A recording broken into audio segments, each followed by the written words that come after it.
Provérbios 3, capítulo 3, do verso 5 ao 8. Provérbios 3, 5 a 8. Eu vou ler na versão Almeida Revista e Atualizada. Quem achou, diga achei. Eita glória, então vamos lá, né? Porque a fé não vem pelo procurar, né? Então, se você não achou, você vai ouvir aí.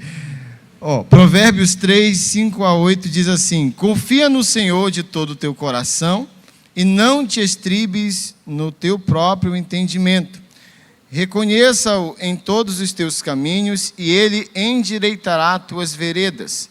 Não sejas sábio aos teus próprios olhos. Teme ao Senhor, aparta-te do mal. Ele conclui dizendo: será isto saúde para o teu corpo e refrigério para os teus ossos. Curve a sua cabeça, vamos orar. Pai, nós queremos render graças a Ti, Deus, por este momento, por este tempo que teremos, Deus, sobre a Tua palavra, Deus, recebendo aquilo que precisamos para este tempo.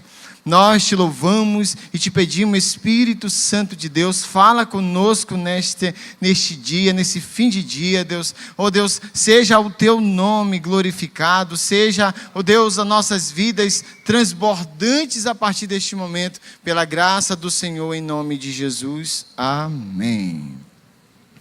Queridos, Provérbios capítulo 3... se trata de um compilado de conselhos de um pai para com seu filho. Salomão, ele está aqui instruindo o futuro rei da nação a seguir os passos que ele seguia, ensinando e exortando seu filho para uma nova jornada. Só que Salomão, ele está aqui exortando seu filho, preparando para um novo tempo. Se tratando, queridos, da nossa história como criação de Deus, no início era exatamente assim que acontecia. A palavra do Senhor diz que no Éden, Deus falava face a face com o homem. Deus visitava o homem, Deus tinha um relacionamento com o homem. E por conta do pecado, por conta da separação, por conta daquilo que o homem decidiu seguir, esta intimidade, este relacionamento, ele foi quebrado, ele foi cortado. A palavra do Senhor diz que ele fez separação do homem, fez separação do pecado, fez separação, e o homem passa a viver distante de Deus. E isso nos trouxe muitas consequências negativas que foram desencadeadas pela nossa morte. Porque uma vez que o homem, ele sai da presença de Deus, ele morre. Só que aqui a morte, ela não é uma morte física, é uma morte espiritual.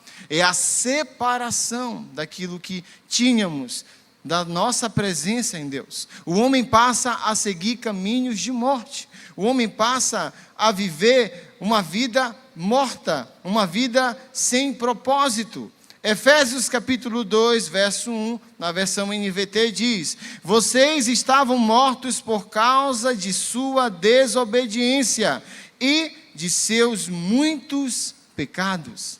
Então, a partir do momento que essa intimidade, essa vida, ela é cortada, o homem, ele passa a viver segundo as suas próprias cobiças.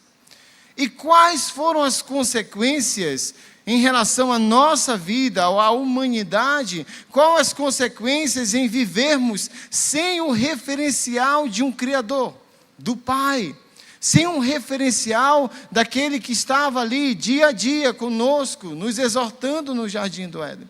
Quais as consequências que nos atingiram? O primeiro ponto aqui, e aí eu quero pegar como base a conversa de um pai para com seu filho, de Salomão para com seu filho.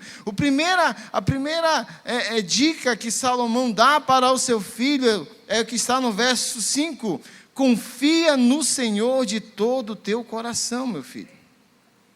Confia no Senhor.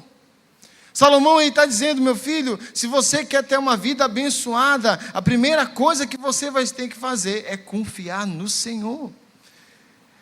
E por conta, da nossa separação, ainda lá no passado, inconscientemente o homem passa a viver sem confiança na sua paternidade em Deus.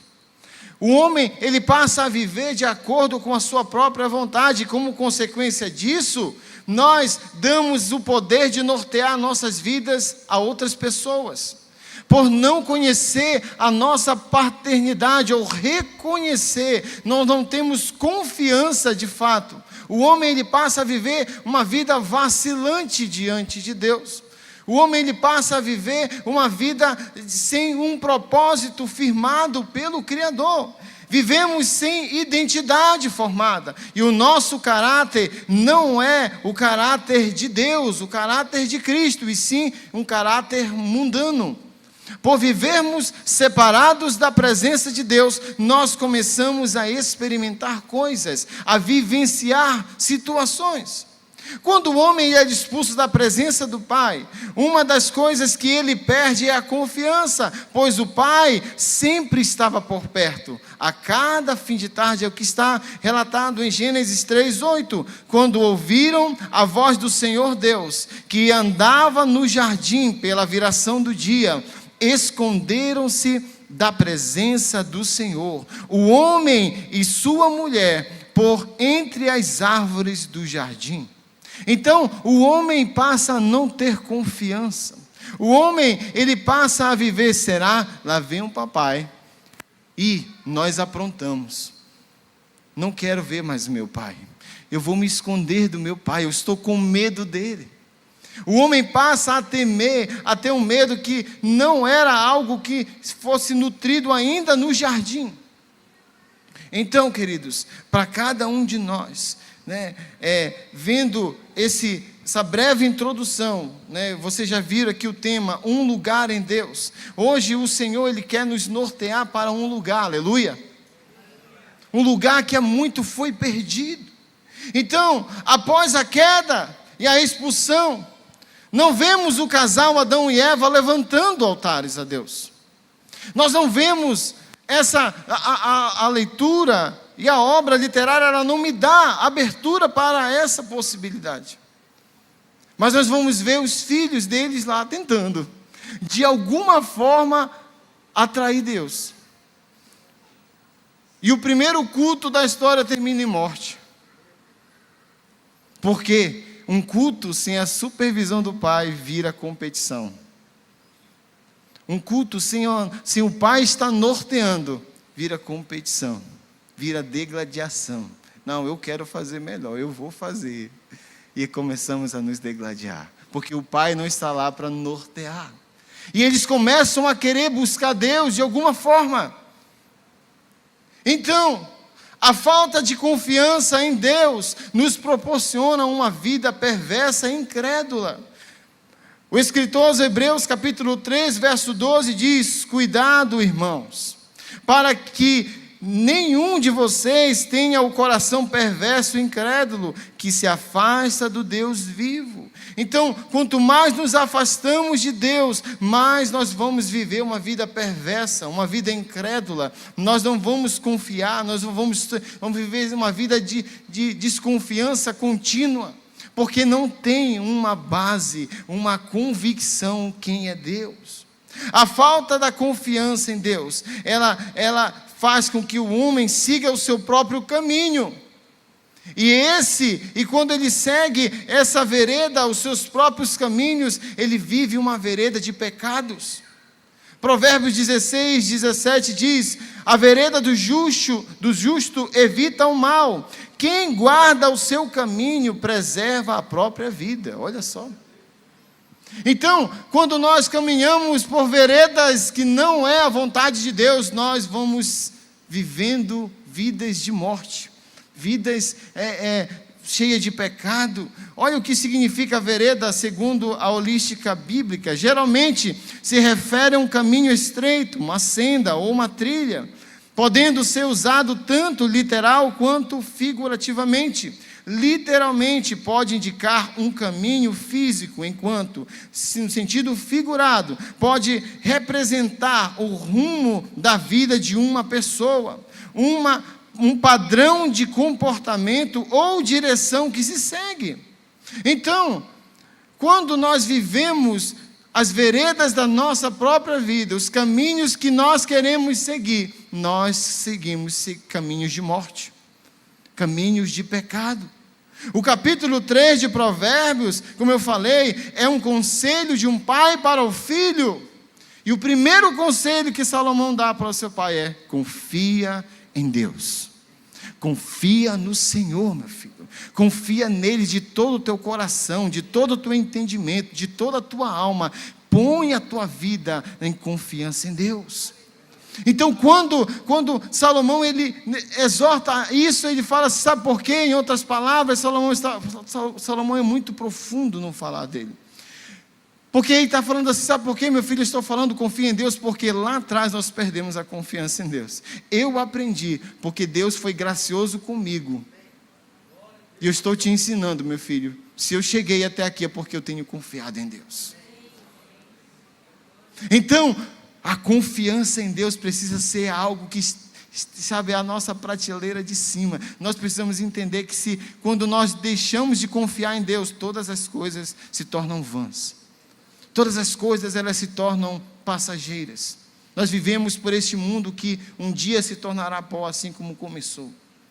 Então, nós precisamos entender que a confiança em Deus é uma necessidade de cada um de nós.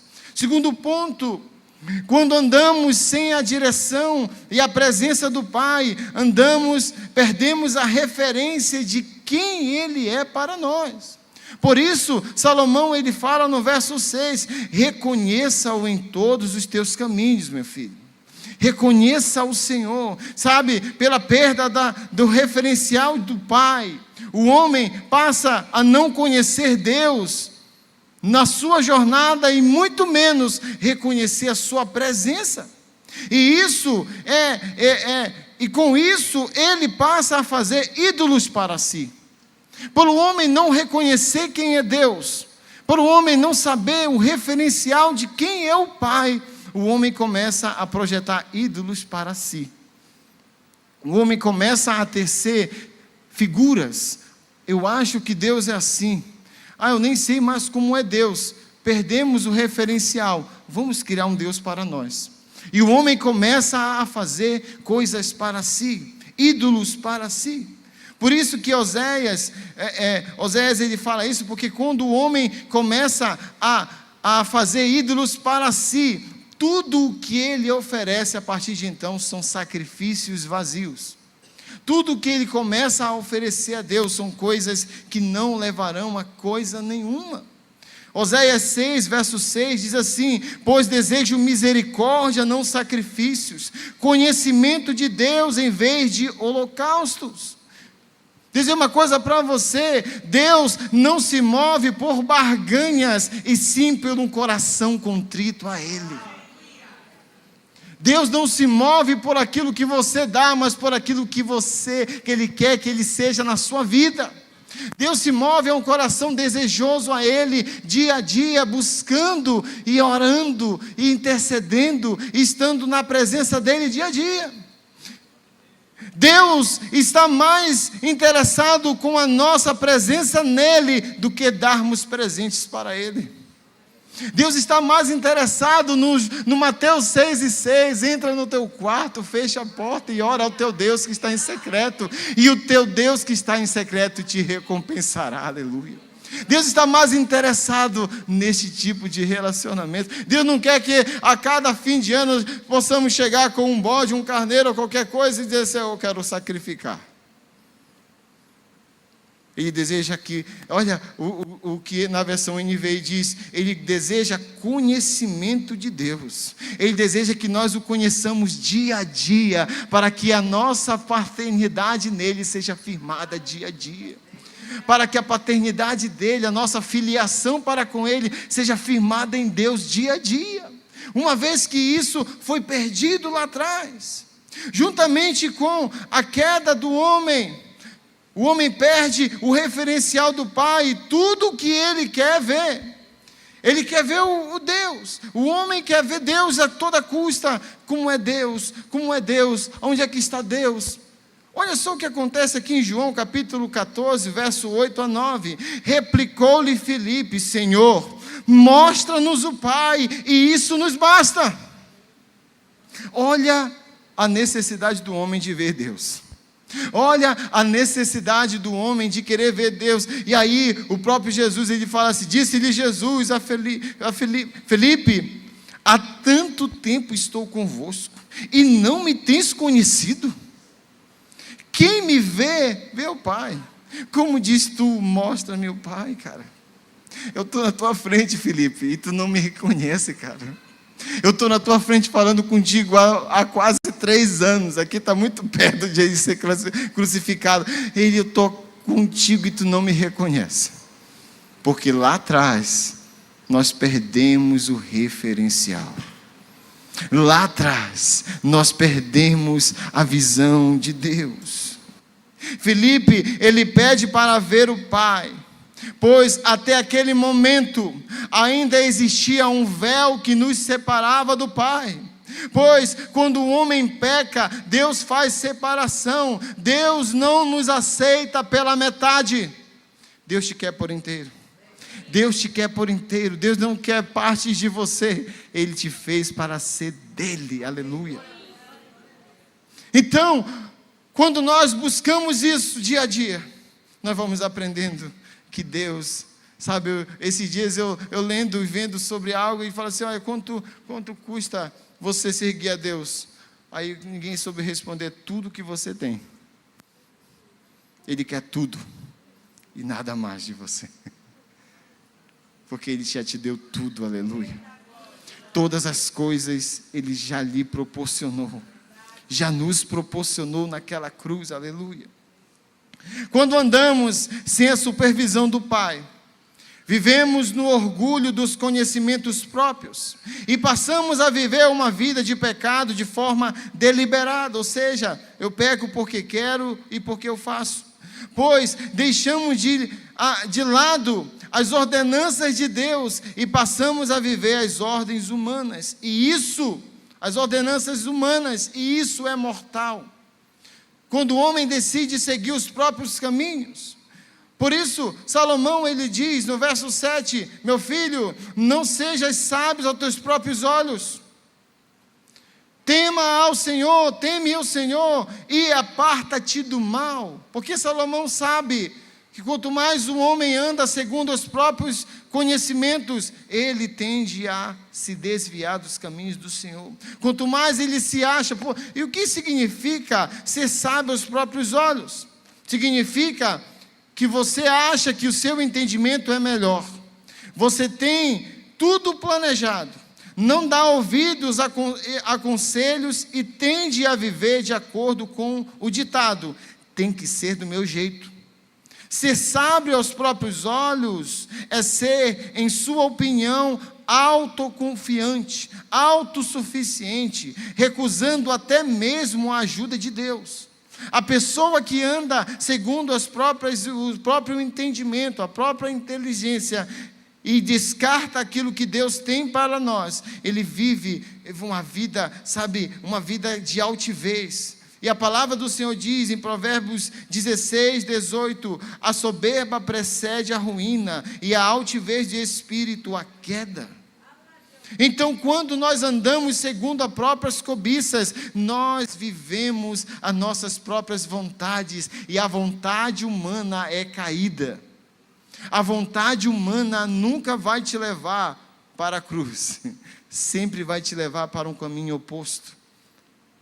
Porque, queridos, nós um dia, antes de conhecer Cristo, nós andamos por caminhos tortos. Ser sábio aos próprios olhos significa abrir mão de tudo o que Deus reservou para nós. Uma vida abençoada e principalmente uma vida feliz nele. Quando nós decidimos dizer: não, Deus, eu não quero andar, não, chega das tuas palavras, agora eu vou viver a minha verdade, nós abrimos mão de tudo o que Ele tem preparado para nós. O Salmo de número 40, verso 4, e olha só o que ele fala: como é feliz o que confia no Senhor. Como é feliz aquele que confia no Senhor. Ele continua dizendo que não depende dos arrogantes, nem dos que se desviam para a mentira. Ou seja, aquele que confia em Deus, ele vive para Deus. Ele vive confiante que Deus, não tem um chão aqui, mas se eu der um passo, Deus colocará, aleluia. Sabe, é você confiar em Deus cegamente. É você confiar que Ele já preparou o melhor para você, e que nós não devemos dar mãozinha nenhuma. Ele já preparou tudo para mim e para você. É simples assim. É você, quando, eu não falei isso pela manhã, é quando você ouve: Abraão, sai da tua terra, vai para uma terra que eu te mostrarei. Não tinha GPS nem mapa, só vai, Abraão. E ele foi, o pai da fé foi. Ele confiou em Deus. Ele entendeu que aquilo não partia dele, mas sim de um projeto de Deus para a vida dele. A pessoa que decide ser sábia aos seus próprios olhos, ela sempre vai depender da aprovação dos arrogantes, pois comungam de uma mesma visão. A pessoa que anda segundo os próprios entendimentos, ela vai sempre querer estar na roda dos arrogantes, e um mentindo para o outro: fulano, tu é o cara. No final dos contos, nem é, tu é o cara, rapaz, tu é o melhor. E o outro está dizendo: eu acho que nem é, mas eu vou dizer, tu é o melhor também, cara. E começa isso, sabe, um enchendo, inflando o outro, sabe, e ele começa: rapaz, é mesmo, eu sou o cara. E aí começa. Andam em caminhos de mentiras, em caminhos de engano. O próximo ponto aqui, que Salomão alerta ao seu filho, ele fala assim, Provérbios 3:8: será isto saúde para o teu corpo e refrigério para os teus ossos. Vou dizer uma coisa para você. Salomão está dizendo para o seu filho: meu filho, se você confiar em Deus, se você reconhecer Deus em toda a sua vida, se você reconhecer que é Deus que vai lhe abençoar, que é Deus que vai estar lhe guiando nessa vida, se você reconhecer que é Ele que está lhe dando a confiança, a sabedoria, o discernimento dos momentos, se você fizer tudo isso, meu filho, olha o que ele diz no verso 8: será isto saúde para o teu corpo e refrigério para os teus ossos. Em outras palavras, ele está dizendo: meu filho, você vai ter uma vida abençoada aqui na terra. Você vai ter uma vida próspera aqui na terra. Olha, meu filho, o teu sono será o sono do justo. Você viverá alegremente nessa terra se você decidir obedecer essas ordenanças, meu filho. Se você decidir confiar no Senhor, se você decidir reconhecê-lo. Sabe, queridos, sem o Pai, nós vivemos como os demais.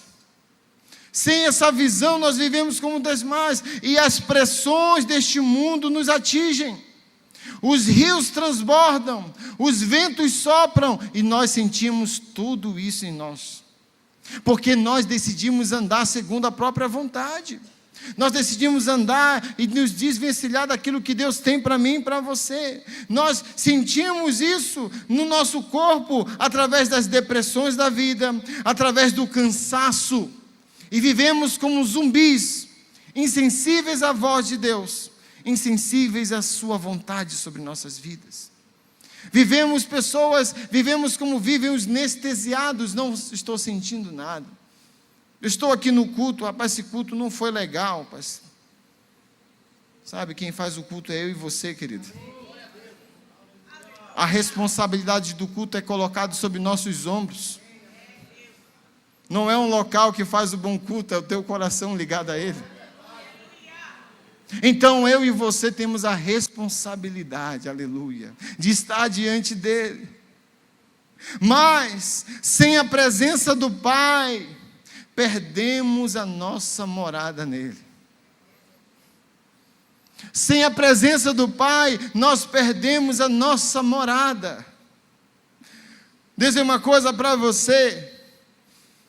Neste dia, neste fim de dia, O Senhor está nos convidando para retornarmos a um lugar onde onde nada nos atingirá, onde os rios vão transbordar, onde os ventos vão soprar e nós vamos permanecer. O Senhor está nos convidando neste dia para nós nos adentrarmos a um lugar aonde Ele é tudo em nós, aonde a sua vontade prevalece. Trazendo para a história de Israel, Israel foi assim. Israel foi um povo escolhido por Deus, ainda lá em Ur dos Caldeus, quando Abraão sai, Abraão vive, estabelece na terra, e o próprio Deus falou: olha, a galera que, a nação que vai ser mais contada, vai ser o número das estrelas do céu, das areias do mar, essa galera ela vai sair daqui, e vai ser escrava, mas eu vou resgatar eles. E a promessa se cumpre, Deus resgata aquele povo, tira do Egito, aquela geração, passam 40 anos naquele deserto, sendo preparados para entrar numa nova terra. Deus reseta aquele povo, acaba toda aquela geração, se levanta uma geração, aí vem Josué, e eles entram na terra prometida. Só que até entrarem na terra prometida, aquela geração viu coisas que nenhum outro ser humano viu. Eles passaram pelo meio de um mar, eles viram o milagre acontecendo. A noite no deserto é fria, mas eles não passavam frio. Eles eram aquecidos pelo próprio Deus, as sandálias não se gastavam, as roupas não se gastavam. Eles viveram um milagre por 40 anos. E Deus estabelece eles ali. A primeira coisa que Deus fala para eles: olha, não se misture com os povos ao redor. Porque no dia que vocês permitirem que eles se casem com seus filhos, e vocês vão e se casam com as filhas delas, esses povos serão pedra de tropeço para vocês. E não foi, e não deu outra. O povo de Israel, ele se envolve com outras nações, e com outras nações começam a ser inseridas a adoração a ídolos. E o povo perde o referencial do Pai novamente. Novamente. O povo escolhido por Deus não conhece mais o Senhor e passa a vagar por lugares estranhos ao próprio Deus. Israel começa a provar e praticar o que era abominável aos olhos de Deus.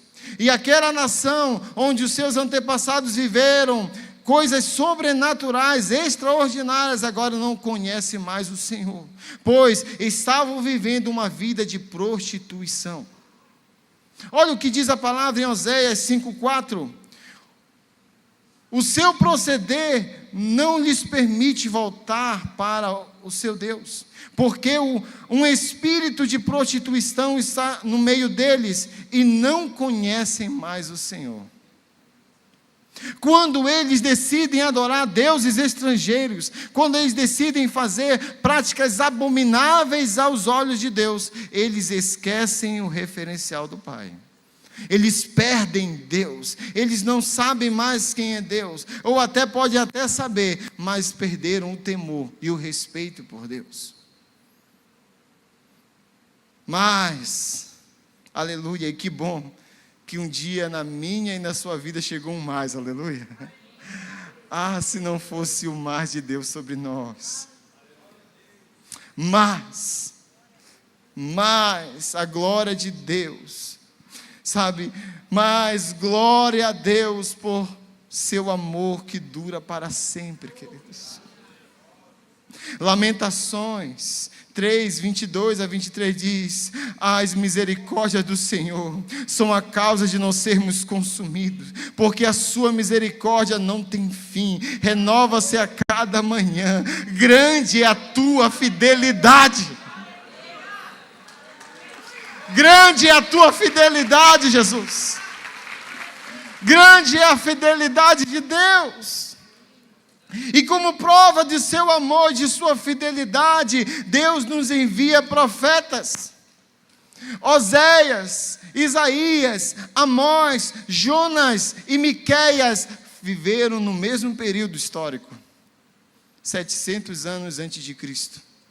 E esses caras profetizavam e falavam: olha, reconhece o Senhor, volta para Deus, sai dessa vida, Israel, é tempo de voltar, Israel, olha, arrependa-te enquanto há tempo, porque está vindo, vocês vão ser levados daqui, vocês vão para o exílio, vocês vão viver escravos em uma nova terra de novo, por 70 anos, Israel, volta, Israel, olha para Deus de novo, e começa, todas essas pessoas viveram nesse período, na qual Deus levantou para alertar o povo, e alguns deles foram mortos, alguns deles foram açoitados e presos, porque ninguém queria ouvir, ninguém queria parar para ouvir.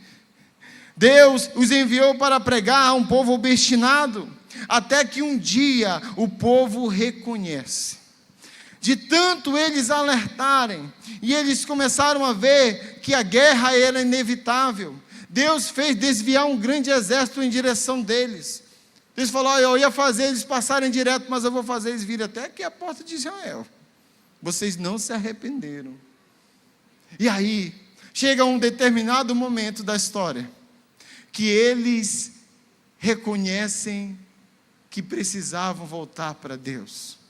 E eles reconhecem que o Pai estava chamando de novo. E eles reconhecem que precisavam voltar a adorar o único e verdadeiro Deus. E eles começam a entender: olha, realmente nós erramos. E aí, quando chega em Oséias capítulo 6, de 1 a 3, há um convite dos irmãos para os seus patrícios. Ele diz assim: venham, voltemos para o Senhor. Ele nos despedaçou, mas nos trará cura. Ele nos feriu, mas enfaixará as nossas feridas. Depois de 2 dias, Ele nos dará a vida, e ao terceiro dia, Ele nos ressuscitará, para que vivamos na nossa presença, aleluia. Conheçamos o Senhor. Olha só, ele fala assim sobre o conhecimento: conheçamos o Senhor, esforcemos-nos para conhecê-lo. Tão certo como nasce o sol, Ele aparecerá, virá a nós como a chuva do inverno, como as chuvas da primavera que regam a terra. Ele está dizendo assim: vamos voltar para Deus, vamos voltar para o Senhor, é tempo de voltarmos. Deixa eu dizer uma coisa para você: o Senhor está nos chamando para nos escondermos nele. O Senhor está nos chamando para um lugar, e que lugar é este? É um lugar onde está reservado para os renascidos nele. Este lugar que eu estou pregando para vocês, que o Espírito Santo está falando à igreja, é um lugar reservado para os renascidos nele. João 3, de 1 a 5 diz: havia um homem chamado Nicodemos, líder religioso entre os judeus. Certa noite veio falar com Jesus e disse: Rabi, todos nós sabemos que Deus enviou o Senhor para nos ensinar. Seus sinais são prova de que Deus está com o Senhor. Jesus respondeu: eu lhe digo a verdade, quem não nascer de novo não verá o reino de Deus. Como pode um homem velho nascer de novo? Perguntou Nicodemos. Acaso ele pode voltar ao ventre da mãe e nascer de uma segunda vez? Jesus respondeu: eu lhe digo a verdade, ninguém pode entrar no reino de Deus sem nascer da água e do Espírito. Dizer uma coisa para você: o que você fez para nascer? Qual o valor que você pagou para nascer? Alguém pagou o preço por mim, por você. Nossas mães nos geraram no ventre dela. Nossas mães sofreram a transformação no seu corpo, dores, inchaço. Nossas mães se alimentavam para nutrir-nos ainda no ventre dela. Nossas mães, para nos proporcionar vida, sangraram para que eu e você nascêssemos.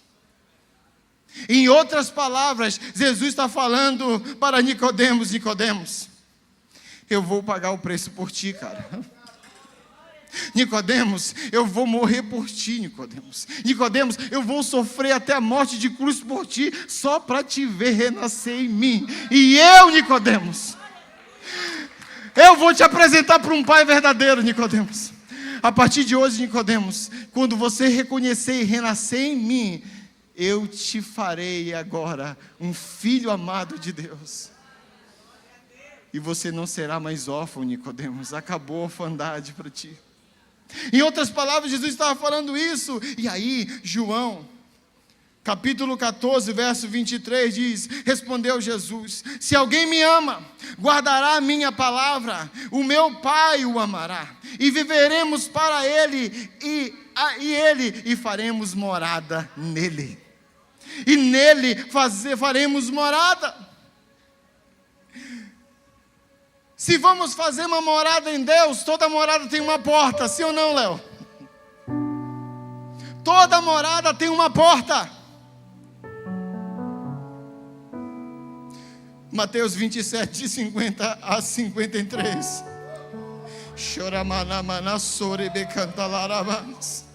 Então Jesus clamou em alta voz novamente e entregou o seu espírito. Naquele momento, a cortina do santuário do templo se rasgou em duas partes, de cima até embaixo. A terra estremeceu, as rochas se partiram e as sepulturas se abriram. Muitos do povo santo haviam morrido e ressuscitaram. Saíram do cemitério depois da ressurreição de Jesus, entraram na cidade santa de Jerusalém e apareceram a muita gente.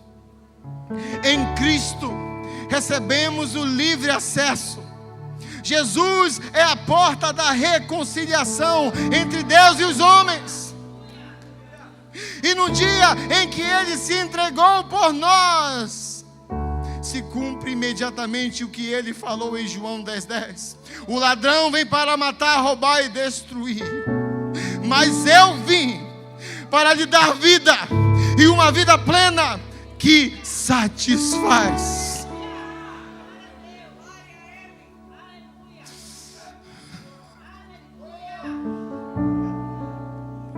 Há uma porta de salvação se abrindo neste lugar. Fique de pé em nome de Jesus.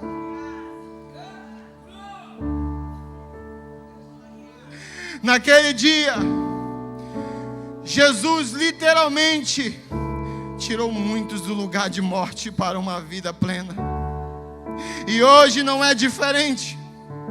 Há um lugar reservado para aqueles que creem, e este lugar está na pessoa de Jesus Cristo, pois através dele temos paz com Deus.